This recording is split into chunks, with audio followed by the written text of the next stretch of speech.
nagsabi ko. Akala ko tatlo yung kamay niya eh. Dalawa holding the CD, tapos yung isa holding the microphone. Oo. Okay. Ang tawag doon, multitasking. Welcome to the second quarter. Ito po ang PBA Wednesday, laban ng Ginebra at B-Meg Derby Ace. Nico Halili kasama si El Dicano, Senyor Quinito Henson, Dominic Uy, also part of our broadcast team tonight. And the man on the line is Ronald Tubit. And he makes the first free throw. He started this game para sa Ginebra, and ang kanyang primary assignment to try and stop James Yap. Operative word is try. That's the most people can do. You try. Oh. Well, Ginebra has not led since the start, and now they're closing in on B-Meg. But partner, the way things are going here, this is the type of game that Ginebra likes to play. It's high scoring, it's fast paced. Ewan ko kung bakit nakikipagsabayan ng B-Meg, no? They need to just slow things down and work their execution. They've got the length advantage. Like so. Hindi na pumasok yung tira ni Rico. On the floor para sa Ginebra, Mike Cortez, Mark Caguiwa, Ronald Tubit, Enrico Villanueva, and Willie Wilson. Boy, this lineup has gone through so many changes in this conference. Well, conversing with Coach Joseph Vichico, he did say that it's been a conference of adjustments for them, one after the other. And when you're constantly adjusting, Nico, parang nawawala din yung personality, yung character ng team. And that's something they need to evolve and develop all over again with so many new players and so many new faces.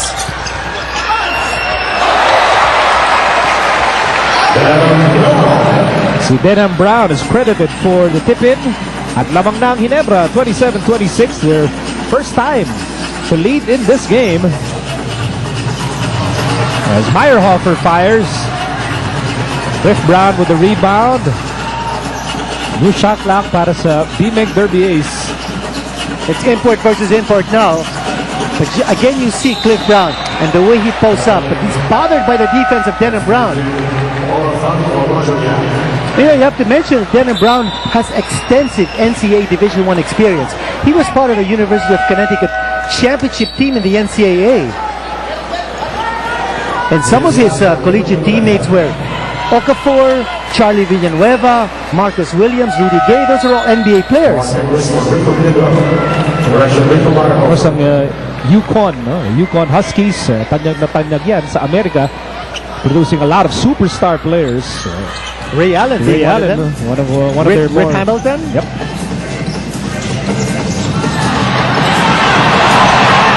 Big collision in midair, and action continues here. James Yap needs help. Llamados down by 1, and here's Simon, deep right corner. Got to shoot for B-Meg. Simon sends it over. Artadi, and out of Cliff Brown, back outside to Artadi, and back to Brown, and the ball will stay with the Llamados. 4 seconds to shoot here for the white shirts. 3 to shoot. James Yap for 2. Off the mark. And Denham Brown pushes the pace. Wilson blocked from behind by Cliff Brown, but the ball will stay with Ginebra. And now action really picking up here at the start of the second quarter. And you watch this pass. And the collapsing defense of B-Meg. I mean, this is the league's #1 defensive team. 3 players rushing over to stop that undergoal attempt by Willie Wilson. Excellent defense. A miss by Denham Brown. Hindi pa po nakakascore ang B-Meg Derby Ace here in the second quarter. What an air ball coming from Artadi. An interception by Artadi. That's redemption for Paul Artadi. Kid Lightning on the ball. All the way. Got it back. He had the air ball, got the steal, and made the layup. That's redemption for you. Paul Artadi, Kid Lightning. Artadi used to do this often para sa Ginebra. Yes. Here's Tubit. Hand off Wilson. Wilson, top of the key. Yes, sir. He's not going to miss. A wide open shot coming from a little beyond 15 feet. Cliff Brown and now Simon. Shot clock reads 14. Open shot, Cliff Brown. Nice passing play. You know, when you play unselfish basketball, you're looking for the man who's open for the shot. Denham Brown committing himself defensively, leaving Cliff Brown wide open for the shot. Hit to shoot para sa Ginebra. Tubid. That's his favorite move. It goes in and out. 1 point lead para sa B-Meg Derby Ace. Here's Artadi. He has played well here in the first half. Bola babalik kay Artadi. Pingris wants that ball. Had advantage over Willie Wilson. Not necessarily strength advantage. Pingris. Outside. Brown blocked from behind by Tubid. James Yap gives the ball up. Shot clock down to 5. James Yap for 3. Denham Brown clears the rebound. Here's Tubid. He attacks. He fires. He misses. Cortez rebound. Blocked by Pingris. Takbo tayo sa kabilang dulo. Here's Artadi. Artadi to Simon. Simon won't pull the trigger. He thinks about it. He fires away. Yes, sir! That's a 3. And what a big turnaround there. Barangay Ginebra had a 2-on-1 fast break opportunity. They could not finish because of B-Meg's defense. And it's back to a 4-point lead for the Llamados, and a tough shot by Kagiwa. Good defense there by Peter Jun Simon. Oh, sunod-sunod ang mga mintis dito ng Barangay Ginebra. And B-Meg concentrating on that interior defense that has made it very difficult for Ginebra to get off decent shots.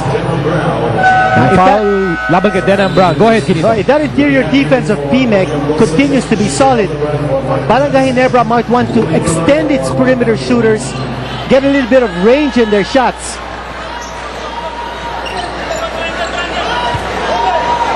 By the way, we see the first appearance of two-time MVP Willie Miller para sa Ginebra. Did not play in the opening quarter.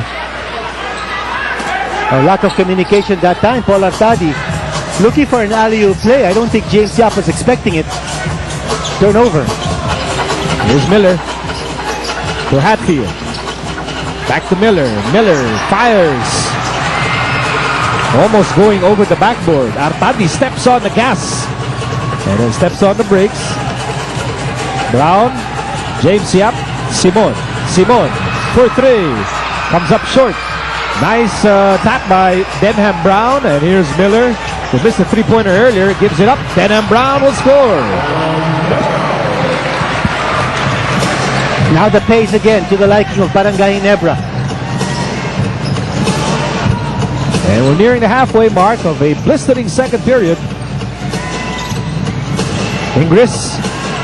And Pingris makes it a 4-point lead, 35-31. Pingris now with 4 points. Here's Tubid.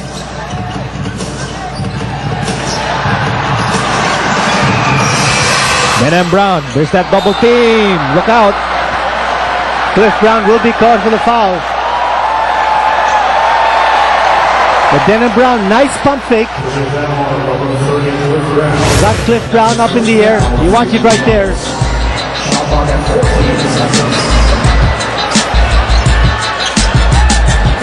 You see, in this situation, nauna yung lundag ni Cliff Brown, and that's why he committed himself. By the time Denham Brown turned, the foul was committed. You could see the entire B-Meg coaching staff telling Artadi, you need to slow down. Hindi natin kailangan magmadali. You know, that's the point we were making. Hindi dapat makipagsabayan ng B-Meg. That's not their style. They need to play the slow down type of game.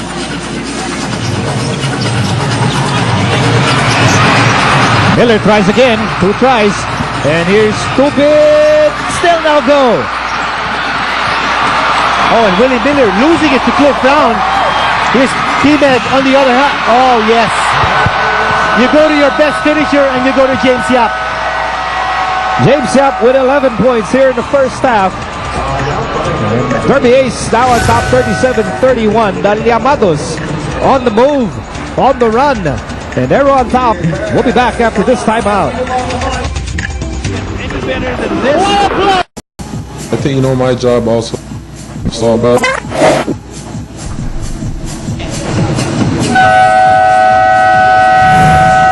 I think, my job also, the team job is just to keep them off the boards.